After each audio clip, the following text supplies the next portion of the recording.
ये आकाशवाणी का भोपाल केंद्र है। कुछ ही पलों में होंगे प्रादेशिक समाचार। कृपया प्रतीक्षा कीजिए। आकाशवाणी भोपाल से प्रस्तुत है प्रादेशिक समाचार।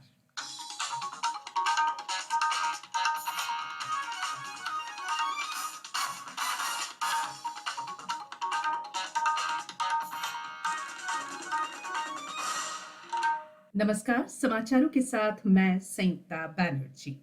कोविड मरीजों की संख्या फिर से बढ़ रही है, इसलिए सभी श्रोताओं से अपील है कि कोई भी कोताही न बरते। सभी सुरक्षा उपायों का पालन करें और 45 वर्ष से ऊपर के सभी लोग बेहिचक टीका लगवाएं। सुरक्षित रहें और इन आसान उपायों का पालन करें। मास्क पहने, 2 गज दूरी है जरूरी, सुरक्षित दूरी बनाए रखें, हाथ और मुंह साफ रखें। और अब समाचार विस्तार से। 4 राज्यों और एक केंद्र शासित प्रदेश में हुए विधानसभा चुनावों की गिनती का काम अभी भी चल रहा है। दोपहर 12 बजे तक प्राप्त रुझानों के अनुसार पश्चिम बंगाल में 292 सीटों में से 279 के उपलब्ध रुझान में से तृणमूल कांग्रेस 196 सीटों पर आगे चल रही है। भाजपा 79 सीटों पर तथा निर्दलीय और अन्य 4 सीटों पर आगे है। असम में 126 सीटों में से 118 के रुझान मिल रहे हैं। भाजपा 58, कांग्रेस 28, असम गण परिषद 10, एआईयूडीएफ 11 और निर्दलीय तथा अन्य 11 सीटों पर आगे हैं। तमिलनाडु में 234 सीटों में से 225 के रुझान इस प्रकार हैं।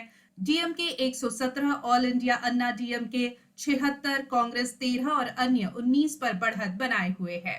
केरल में 140 सीटों में से 139 के रुझान मिल गए हैं। सीपीएम 55 सीटों पर, सीपीआई 15 सीटों पर, कांग्रेस 25 पर, आईयूएमएल 13 और अन्य 31 पर आगे हैं। पुडुचेरी में 30 में से 12 सीटों के रुझान उपलब्ध है। एनआर कांग्रेस 5 सीटों पर, भाजपा 3, कांग्रेस 2, डीएमके 1 और निर्दलीय 1 पर आगे चल रहे हैं। लोकसभा की 4 सीटों के उपचुनाव की मतगणना जारी है। ये सीटें हैं आंध्र प्रदेश में तिरुपति, कर्नाटक में बेलगाम, तमिलनाडु में कन्याकुमारी और केरल में मल्लापुरम। राजस्थान की 3, कर्नाटक की 2 और गुजरात, झारखंड, मध्य प्रदेश, महाराष्ट्र, मिजोरम, तेलंगाना और उत्तर प्रदेश की एक एक विधानसभा सीट के उपचुनाव के लिए डाले गए वोटों की गिनती भी जारी है।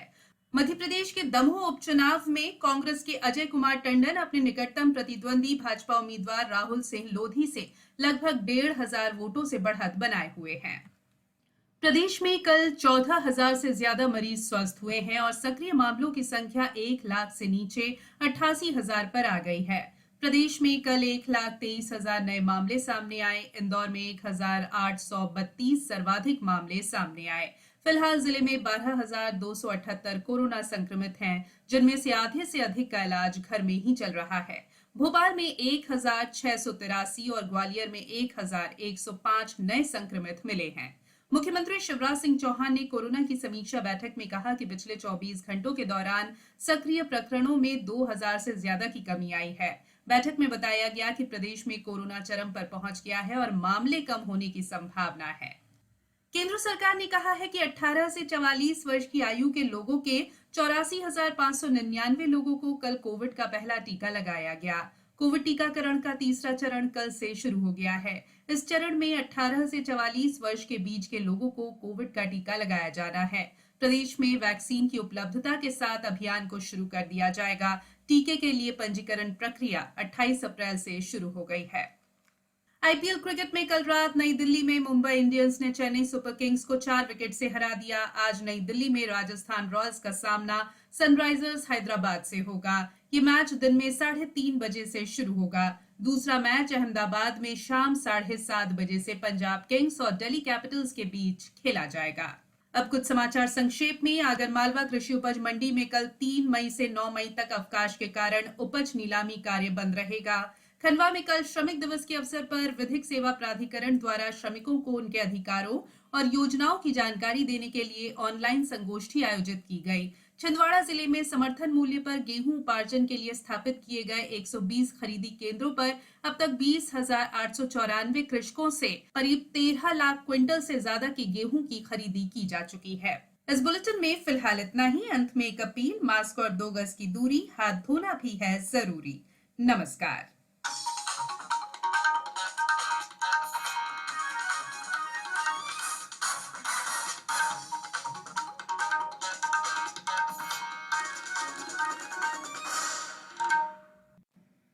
ये आकाशवाणी का भोपाल केंद्र है। हमारे अगले प्रसारण की प्रतीक्षा कीजिए।